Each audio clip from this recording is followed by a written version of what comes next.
Hello friends. तो पहले article जो हमने इससे पहले एक पोस्ट करा है उसके अंदर हमने पार्ट वन इसका डिस्कस कर लिया था, क्योंकि वो बहुत लंबा चला गया था और वो काफ़ी इंपॉर्टेंट था। इस वजह से मैंने उसको एक सेपरेट वीडियो बनाकर अपलोड करा हुआ है, आप देख सकते हो उसको। फिर सेकंड, थर्ड और फोर्थ हम लोग इसमें डिस्कस करेंगे, जिसमें सबसे सेकंड वाला जो आर्टिकल है वो है आपका पाकिस्तान ने जो न्यू मैप रिलीज़ किया है उसके ऊपर।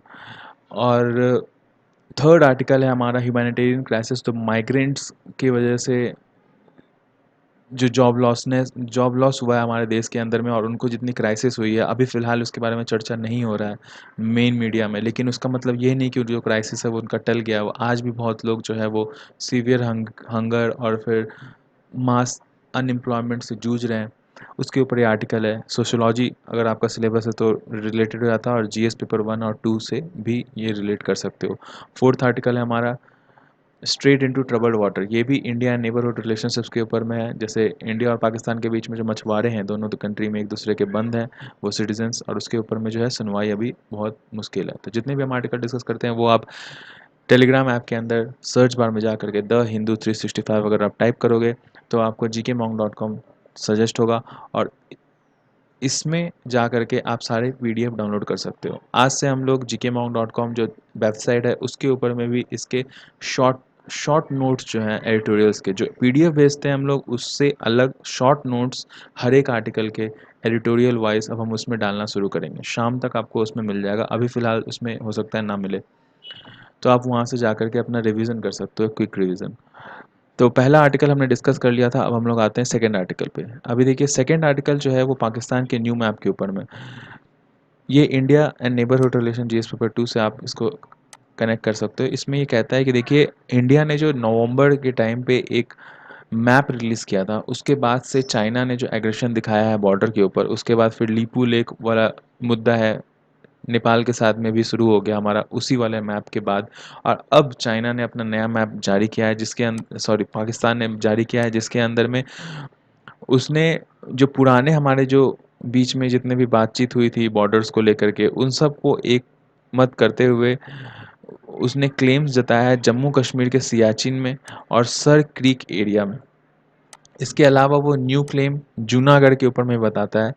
और इस पूरे मुद्दे को हमारे जो एक्सटर्नल अफेयर्स मिनिस्ट्री है उसने भी पूरा डिटेल इसके ऊपर तो कुछ रिस्पांस नहीं दिया है, लेकिन उन्होंने कहा है दिस इज़ पॉलिटिकल अब्सर्डिटी, बिल्कुल ही बकवास चीज़ है। और ऐसा अटकलें लगाया जा रहा है कि पाकिस्तान का ये जो डिसीज़न है वो बेसिकली तब आया है जब हम लोग जम्मू कश्मीर को 370 जो हटा दिए, तो उसके 1 साल के एनिवर्सरी के टाइम पे अब पाकिस्तान ने ये एक स्टेप अपने तरफ से लिया है। तो जैसा आप इस वाले मैप में देख सकते हो कि जूनागढ़ जो है गुजरात में, वहाँ से लेकर के ये ऊपर जम्मू कश्मीर का पूरा एरिया जो है पाकिस्तान ने अपना क्लेम किया है। अभी इसके बाद ये गिलगित बल्तिस्तान का एरिया और फिर कराची का एरिया, इन सबको ये अलग अलग कलर में दिखाया गया है। पाकिस्तान ने ये जो जम्मू कश्मीर का एरिया अंदर लिया है उसको नाम रखा है Indian illegally occupied Jammu and Kashmir. और गिलगित बल्तिस्तान जो है उनका उसको सेपरेट कश्मीर से अलग उसका कलर दिया है, ये बताने की कि ये हमारा ही एरिया है और पाकिस्तान के द्वारा ही ये कंट्रोल किया जाता है अभी भी। और कश्मीर वाला एरिया जो है वो इलीगली इंडिया के साथ हथियाया गया। हालांकि चाहे वो सियाचिन का ग्लेशियर हो या फिर आपका सर क्रीक या जूनागढ़ का एरिया हो, वो सब अभी विवादित तो था, लेकिन ये जो यूनिलैटरली पाकिस्तान की तरफ से ये सारा कुछ जो लिया गया है स्टेप, वो कहीं ना कहीं इस रिजोल्यूशन को ख़त्म नहीं करता और भी ज़्यादा इस डिबेट को बढ़ा देता है, ऐसा राइटर का कहना है। उसके बाद राइटर ये भी कहते हैं कि पाकिस्तान का जो प्रीवियस क्लेम्स था आपका जम्मू कश्मीर के ऊपर में, कि फिलहाल उसने लद्दाख को अपने अंदर नहीं लिया है। लद्दाख का एरिया आप देखिए, इस एरिया को छोड़ करके बाकी ये सब एरिया को उसने क्लेम दिखाया है। और प्रीवियसली वो जो उसका क्लेम था कि जम्मू कश्मीर के 6 जो अर्थ वाइल प्रोविंसेस है रॉयल जम्मू कश्मीर स्टेट के, जैसे for example Jammu Kashmir, Ladakh, Gilgit Baltistan, PoK और अक्साई चीन। अभी उसमें लद्दाख उसने वो हटा करके और बाकी अपना वो क्लेम दिखाया थी। ये बिल्कुल ही एक खुद के ही उसके प्रीवियस कमिटमेंट्स का और अभी फ्यूचर जो उसने बताया था अपना लिख करके एग्रीमेंट में कि हम ये सब टर्म्स पे क्लियर है, सर क्रीक पे भी 2007 तक जो है पॉलिटिकली सारा विवाद क्लियर हो चुका था। हालाँकि 2007 के टाइम पे पॉलिटिकल अनाउंसमेंट नहीं हुई गई थी पाकिस्तान की तरफ से। अब उस फाइल को वो खोल दिया है। अब इंडिया की तरफ से अभी फ़िलहाल क्लियर कट एक्सप्लेनेशन नहीं आया है इस टर्म के ऊपर में, ये जो विवाद अभी शुरू हुआ पाकिस्तान की तरफ से। लेकिन राइटर ऐसा कहते हैं कि इंडिया को इस चीज़ के लिए बिल्कुल रेडी रहना चाहिए कि इंटरनेशनल फ्रंट में ये जो मुद्दा है वो पाकिस्तान ज़रूर उठाएगा। और इंडिया को उस टाइम पे ये भी बताना का ज़रूरत है कि जूनागढ़ शुरू में इंडिया की तरफ आया था, लेकिन उसके कुछ ही दिन के बाद में ओवरवेलमिंग 95% जो स्टेट के जो लोग थे वो वोट किए थे इंडिया के पक्ष में। और जिस वजह से जूनागढ़ जो है वो पार्टीशन के बाद भी इंडिया का बिल्कुल हैप्पीली एडमिनिस्ट्रेड स्टेट का एक पार्ट रहा है। लास्ट में ये भी कहते हैं कि देखिए, नवंबर को जब हमने नया मैप जारी किया है उसके बाद से जो इतने सारे जो एलिगेशंस चाइना, नेपाल और पाकिस्तान के द्वारा भी उठे हैं, तो अगर आप पाकिस्तान को टू बी ग्रांटेड भी लेते हो तो नेपाल और चाइना के साथ जो डिस्प्यूट है वो कहीं ना कहीं थोड़ा सा ऑब्लिगेटरी है। तो ये हमें सोचने की ज़रूरत है कि आखिर हमारे तरफ से उसमें क्या कुछ ऐसे इश्यूज ज़रूरी रह गए या फिर छूट गए या अनएड्रेस्ड, जिसके वजह से ये सारा कुछ अभी मुद्दा जो है वो क्रिएट हुआ है। तो ये आर्टिकल था। अब हम लोग आते हैं थर्ड आर्टिकल के ऊपर, in visible humanitarian crisis in India. तो आप देखिए कि द स्टेट और जो रिच हैं या फिर जो मिडिल क्लास हैं वो लोग अभी ठीक ठाक ही कंडीशन में हैं। जब इंडिया के अंदर में लॉकडाउन अब धीरे धीरे उठना शुरू हो चुका है, वो लोग अभी भी ठीक ठाक है। लेकिन जो पुअर हैं, जो माइग्रेंट्स हैं, जो बिल्कुल समाज के जो ग्रास रूट लेवल पे लोग हैं, वो लोग न्यूज़ में काफ़ी ज़्यादा थे। आप देखिए चाइना वाले विवाद और राम मंदिर विवाद से पहले काफ़ी ज़्यादा न्यूज़ में थे, लेकिन अब उनको न्यूज़ से बिल्कुल हटा दिया गया। तो क्या हम ये समझ लें कि वो उनकी जो प्रॉब्लम थी वो बिल्कुल अभी ठीक हो गई? नहीं। राइटर ऐसा कहते हैं कि जो अनएम्प्लॉयमेंट और मास हंगर वाला जो डिस्ट्रेस है वो अभी भी पास नहीं हुआ है। राइटर यमुना किनारे 4000 होमलेस मैन जो हैं उनके बारे में बात करते हैं। वो कहते हैं कि वो कैजुअल वर्कर की तरह काम करते हैं, उनकी जो वेजेस हैं वो मोस्टली अंडर पेड रहती हैं और वो अभी भी काफ़ी ज़्यादा रॉ हंगर से जूझ रहे हैं। अभी वो फ़िलहाल कैसे भी करके अपना दिन गुजार रहे हैं कि वहाँ पे आसपास जो दरगाह है या फिर जो गुरुद्वारा है, टेम्पल है, वहाँ पे जो चैरिटी पे जो खाना खिलाया जाता है वो खा करके वो अपना गुजर बसर कर रहे हैं फ़िलहाल। लेकिन श्राइन बोर्ड्स जो हैं अलग अलग जगह पे वो भी उतना खास जो खाना प्रोवाइड होना चाहिए वो अब प्रोवाइड करवाने में थोड़ा सा असमर्थ हो रहे हैं धीरे धीरे, बिकॉज जो चंदा है वो कहीं ना कहीं उस लेवल का अब मिलना थोड़ा कम हो गया है। जब पीक पे था प्रोग्राम पूरे ऑल ओवर इंडिया के अंदर गवर्नमेंट का, तो उस टाइम पे 10 लाख पीपल को करीबन 1000 सेंटर से ज़्यादा में खिलाया जा रहा था। दिल्ली गवर्नमेंट भी जो है वह फ़िलहाल फ्री कुक मील्स और फूड डिस्ट्रीब्यूशन प्रोग्राम जो करवा रही थी वो अब कहीं ना कहीं करवाना कम कर दी है। इसके अलावा जो उनकी जो लाइफ साइकिल अभी फ़िलहाल चल रही है, जो राइटर है वो कहते हैं कि मैं वहाँ पे हो कर के आया हूँ, अभी भी जो उनकी जो स्थिति है वो बहुत ही ज़्यादा दयनीय है। पहले देखा जाता था कि जो माइग्रेंट्स हैं वो घर को जाते थे और घर और या फिर वो वहाँ पे जहाँ काम कर रहे हैं अगर बाई चांस मुंबई, दिल्ली जहाँ पे भी वो काम कर रहे हैं तो वो अपने पैसे घर भेजते थे एज़ अ रेमिटेंस और वहाँ के लोग जो है उनके पैसों से वो खाना खाते थे। अब जो बहुत सारे माइग्रेंट्स वापस घर की ओर चले गए हैं, तो वहाँ पे जो लोग रहते थे, जो उनके पैसों के ऊपर कहीं न कहीं उनका गुज़ारा होता था, आज उनको वापस उनको फ़ीड करना पड़ रहा है। और जिस वजह से जो कंट्री साइड में जितने भी जो कम्युनिटीज़ हैं, उनको बहुत ही ज़्यादा अलग लेवल का प्रॉब्लम जो है, वो फ़ेस करना पड़ रहा है। और ये लिस्ट यहीं पे ख़त्म नहीं जाती, यहाँ पे और भी बहुत सारे नए लोग एंट्रेंट हो चुके हैं जो हंगर वाला लिस्ट है उसके अंदर। For example the wage worker, the weaver, the artisans, the homemade workers, फिर रिक्शा पुलर्स, स्ट्रीट वेंडर्स, ये लोग भी जो हैं आजकल काफ़ी मुश्किल से गुजर बसर कर रहे हैं, बिकॉज ईटरीज वाले जो काउंटर्स भी होते थे जो रोड साइड लगाते हैं वहाँ पे भी उतने कस्टमर्स अब जा नहीं रहे हैं बिकॉज ऑफ कोरोना वायरस। बहुत सारे ऐसे ईटरीज जो चाय वाला और ये सब जो है वो सब जगह पे उनको कोरोना हो गया और उनके वजह से उनके कांटेक्ट में बहुत लोग जो और आए उनको भी कोरोना हो गया, जिस वजह से वहाँ पे अभी कोई ज़्यादा लोग खा पी नहीं रहे हैं। तो जिस वजह से उनको भी बहुत ज़्यादा प्रॉब्लम हो रही है। इनफैक्ट जो प्राइवेट स्कूल में जो टीचर्स पढ़ाते थे वो उनको भी अभी अर्निंग की काफ़ी ज़्यादा दिक्कत हो गई है, और जो प्राइवेट ट्यूशन्स लेते थे घर घर जाकर उनको भी अभी ट्यूशन्स नहीं लेने दिया जा रहा है, जिस वजह से जो उनकी अर्निंग है वो रुक गया है। तो जिस वजह से अभी वो लोग सारे जो लोग हैं वो लोग कहीं ना कहीं स्टेप वाइज हंगर की तरफ जाते जा रहे हैं। जैसे पहले तो ऐसा होता था कि खाना अफोर्ड कर पाते थे लेकिन न्यूट्रिशियस फूड नहीं मिलता था। उसके बाद ऐसा हुआ कि खाना न्यूट्रिशियस फूड छोड़िए, खाना मिल रहा है उसमें भी अब 2 टाइम नहीं मिल रहा है, 1 टाइम मिल रहा है, तो खाना में फूड इंटेक की कटिंग रिड्यूस होती जा रही है दिन प्रतिदिन। एक तरह से वो अपने बॉडी को एंड्योर करना सिखा रहे हैं कम से कम खाना खा कर। कुछ जो ये सिर्फ अडल्ट्स ही नहीं, कुछ जो चिल्ड्रन भी हैं, पहले उनको कम से कम एक टाइम का न्यूट्रिशियस मील मिलता था स्कूल के अंदर जा कर के। अब उनको भी बाहर वैसे ही कुछ भी, जो अगर कोई कुछ बांट रहा है तो वो खा करके संतुष्ट रहना पड़ता है। और बहुत सारे जो नाइट्स हैं उनको अब बिना खाए हुए गुजारना पड़ रहा है। तो ये सब भी जो प्रॉब्लम्स है हंगर से रिलेटेड वो बहुत ज़्यादा बढ़ गई है, जो नीचे तबके ग्रास रूट लेवल पे जो सोसाइटी है उसके अंदर में।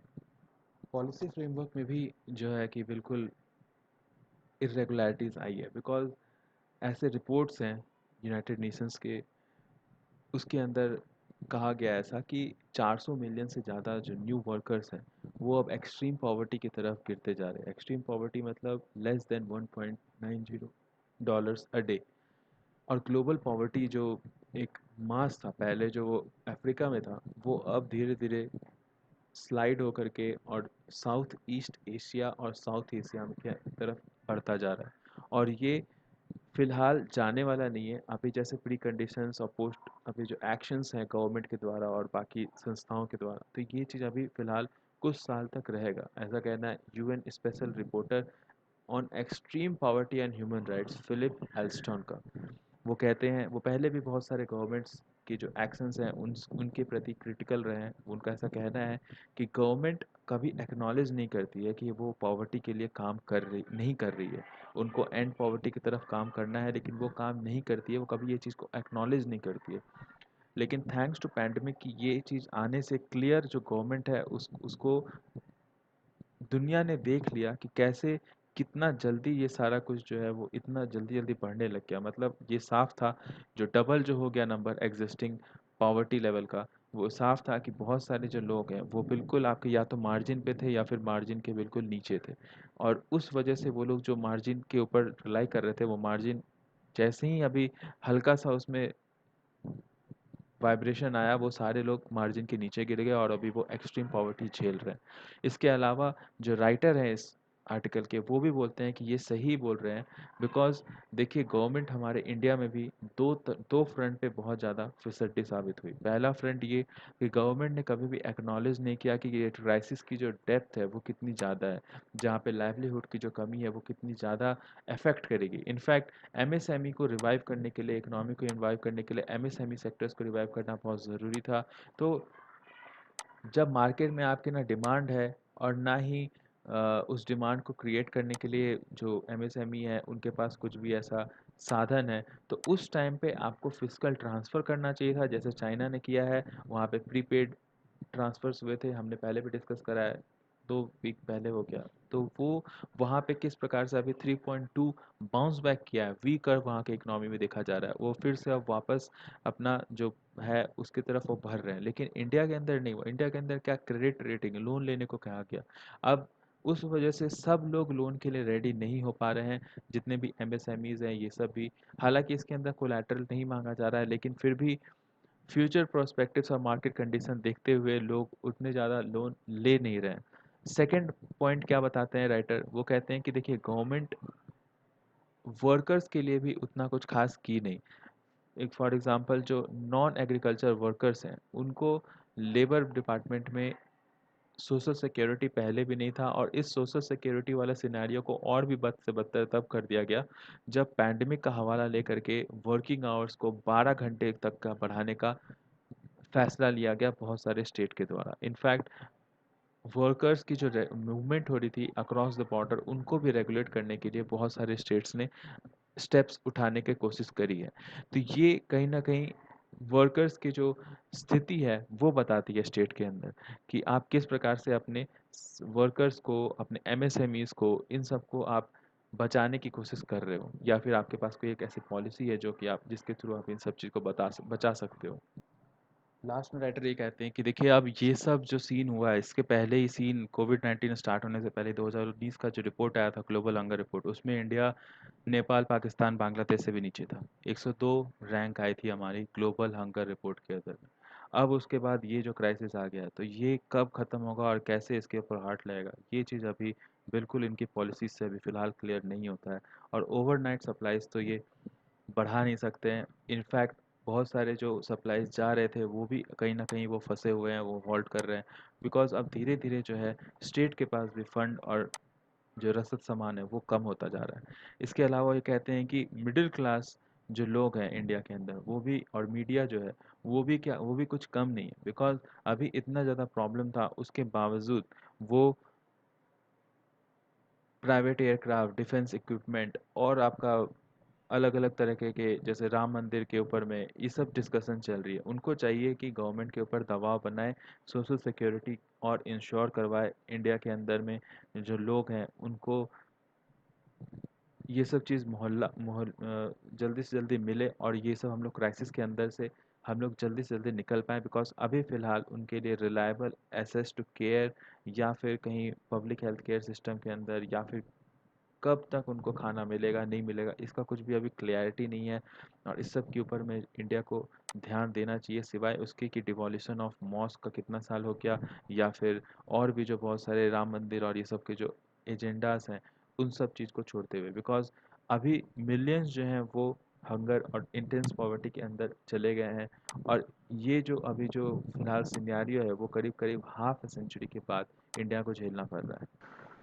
नेक्स्ट आर्टिकल है हमारा, स्टेइंग विथ ट्रबल्ड वाटर। अब देखिए, जीएस पेपर 2 के लिए आपका ये रेलेवेंट हो जाता है इंडिया एंड नेबरहुड कंट्रीज से, इंडिया पाकिस्तान रिलेशन से, ये सब टॉपिक से आप रिलेट कर सकते हो।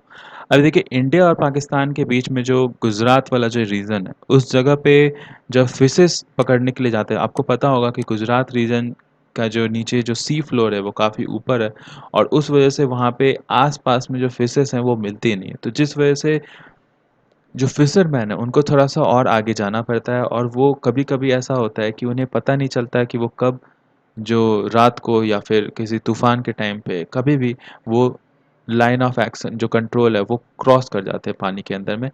और मतलब पानी के अंदर कुछ और कहते हैं लाइन ऑफ कंट्रोल को, वो मैं वैसे ही समझाने को बता रहा हूँ। तो उसको क्रॉस कर जाते हैं, तो वहाँ जो सामने वाली, चाहे वो इंडिया की हो या फिर वो पाकिस्तान की हो, नेवीज़ उनको पकड़ लेती हैं, और फिर उसके बाद उनको वहाँ ले जाकर जेल में, और फिर उसके ऊपर में उनको प्रिजनर बना लेती हैं। अब देखिए, होना तो ये चाहिए, ऐसे पहले एग्रीमेंट्स भी हैं कि अगर जो नॉर्मल फिशरमैन्स हैं तो उनको छोड़ देना चाहिए।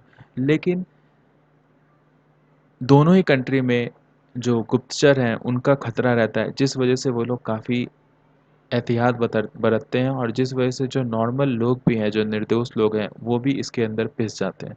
इसके रिजल्टेंट में ये होता है कि बहुत सारे जो उसके घर वाले हैं, उनको पता नहीं चल पाता है कि उनकी डेथ हो गई है, या फिर वो वहाँ एज अ प्रिजनर पकड़ लिए गए हैं। और उसके वजह से जो उसके घर में ज़्यादातर जो है वो मेल मेन ही पकड़े जाते हैं, तो उनके घर में पीछे वुमेन, चिल्ड्रन, बहुत लोग को बहुत सारी प्रॉब्लम्स झेलनी पड़ती है। कभी-कभी तो ऐसा भी होता है कि स्कूल भी उनको छूट जाता है बच्चों का, और जिस वजह से उनके आगे के फ्यूचर एस्पेक्ट्स बहुत सवालिया निशान में पहुँच जाते हैं। इंडिया के अंदर में करीब-करीब 270 मतलब इंडिया पाकिस्तान के अंदर में 270 इंडियन फिशरमैन और 54 सिविलियंस कैद हैं। लेकिन इंडिया के अंदर में 97 पाकिस्तानी फिशरमैन्स और 265 सिविलियन प्रिजनर्स कैद हैं। तो इनको छोड़ने के लिए पहले बहुत सारी बातें हुई हैं, जैसे फॉर एग्ज़ाम्पल 2008 में भी ऐसा प्रपोज़ल रखा गया था कि दोनों साइड के, जैसे कुछ 4 रिटायर्ड जजेस जो हैं वो कंट्री-कंट्री घूम कर के, और जो प्रिज़नर्स हैं उनसे बातचीत करेंगे, उनको एग्ज़ामिन करेंगे कि उनको काउंसलर स्टेटस एक्सेस मिल रहा है कि नहीं, उनका स्टेटस क्या है वहाँ पे केसेस का, उनको प्रॉपर्ली वहाँ पे केसेस में पेशी होती है कि नहीं, उनके साथ ह्यूमैनिटेरियन प्रॉब्लम्स तो नहीं है। तो उनके हेल्थ कंडीशंस कैसे हैं, उनको मारा-पीटा तो नहीं जाता या फिर उनके साथ कुछ अलग कुछ प्रॉब्लम्स तो नहीं होती हैं। तो वो सब के ऊपर बातचीत होती थी। इस चीज़ को दोनों देशों के द्वारा सराहा भी गया, लेकिन इनके जो इम्प्लीमेंटेशन के लिए गाइडलाइंस इन्होंने जारी किया था, ये जो जुडिशियल कमिटी थी उनकी तरफ से, वो पॉइंट्स को कहीं न कहीं पाकिस्तान की तरफ से पूरा लागू नहीं किया गया। इंडिया की तरफ से भी हाफ़ हार्टेडली कुछ-कुछ ही लागू हुआ, बिकॉज़ जब पाकिस्तान नहीं लागू कर रहा था, तो जिस वजह से इंडिया भी जो है वो लागू नहीं कर पाया। उसके अंदर मुख्यतः से ये लिखा हुआ था कि जितने भी जो फ़िशरमैन आप पकड़ के लेकर के आते हो, उनको तो आप सबसे पहले छोड़ दिया करो, और जो वुमेन प्रिज़नर्स हैं, उनको तो ख़ास ज़्यादा उन पर ध्यान देना चाहिए आपको। फिर उसके बाद 2013 अक्टूबर के अंदर में इसके ऊपर फिर से मीटिंग की गई। सबसे लास्ट वही मीटिंग हुई थी, और उसके अंदर में भी ये सब सारी बातों पे चर्चा हुई थी, लेकिन पाकिस्तान की तरफ से वो पैनल को उतना ज़्यादा रिवाइव नहीं किया गया। और फिर अभी राइटर ये कहते हैं कि पाकिस्तान को इसके ऊपर डायरेक्शंस लेने चाहिए, इस्लामाबाद को इसके ऊपर सोचना चाहिए कि नेक्स्ट कब मीटिंग होनी चाहिए, और इसके ऊपर कितनी जल्द से जल्द हम लोग एक्शन ले सकते हैं। लास्ट में एंडिंग नोट्स में राइटर ये लिखते हैं कि देखिए, दोनों साइड के कंट्रीज़ को ये चीज़ अडॉप्ट करना चाहिए पॉलिसी, कि नो अरेस्ट पॉलिसी अपनाना चाहिए फ़िशरमैन्स के लिए। इनफैक्ट बोट्स भी जो है, जब फ़िशरमैन को छोड़ा जाता है तो शायद ही कोई कंट्री वापस करती है। कुछ ही बोट्स जो है वो वापस किए जाते हैं, बाकी जो बोट है वो कह दिया जाता है कि उसमें कुछ ख़राबी हो गया, वो समुंदर में डूब गया, जंग लग गया, एग्ज़ेक्ट्रा, एग्ज़ेक्ट्रा। इस वजह से बहुत सारे प्रॉब्लम्स होती हैं, क्योंकि वो पहले से ही विलेजर्स काफ़ी ज़्यादा गरीब होते हैं। उसके बाद जब उनको वोट भी उनका वापस नहीं मिलता है, तो उनको आगे का जो लाइवलीहुड है वो चलाने में बहुत प्रॉब्लम हो जाता है। इनफैक्ट जब उनके गैर हाज़िरी में, जैसा हमने पहले भी डिस्कस किया, जो वुमेन है उनके ऊपर सब कुछ ब्रंट आ जाता है, उनके सर्वाइवर का, उनके बच्चों के सर्वाइवल का, और उस वजह से उनके बच्चों का भी जो देख-रेख है वो खुद ही करती हैं। बहुत सारे बच्चे भी जो होते हैं, उनका लाइवलीहुड, चाइल्डहुड जो है इसी में ख़त्म हो जाता है। तो ये सब चीज़ के ऊपर ध्यान देना चाहिए इंडिया को, और पाकिस्तान को भी इस चीज़ के ऊपर। और अब जब दोनों देश इस मंथ में अपना इंडिपेंडेंस डे मनाने जा रहे हैं, तो उनको फिशरमैन के फ्रीडम के ऊपर भी बात करनी चाहिए, बिकॉज़ फिशरमैन को अक्सर ऐसा देखा जाता था कि 26 जनवरी, 15 अगस्त के टाइम पे आपका बाघा बॉर्डर और ये सब जगह से उनको रिलीज़ किया जाता था आपस में, एक दूसरे जो कंट्री है वो लोग दोनों छोड़ते थे। तो इसके ऊपर अभी सोचना चाहिए सरकार को, दोनों तरफ की। ये था ये लास्ट आर्टिकल। आप टेलीग्राम चैनल से इसके पीडीएफ डाउनलोड कर लीजिएगा। Have a nice day.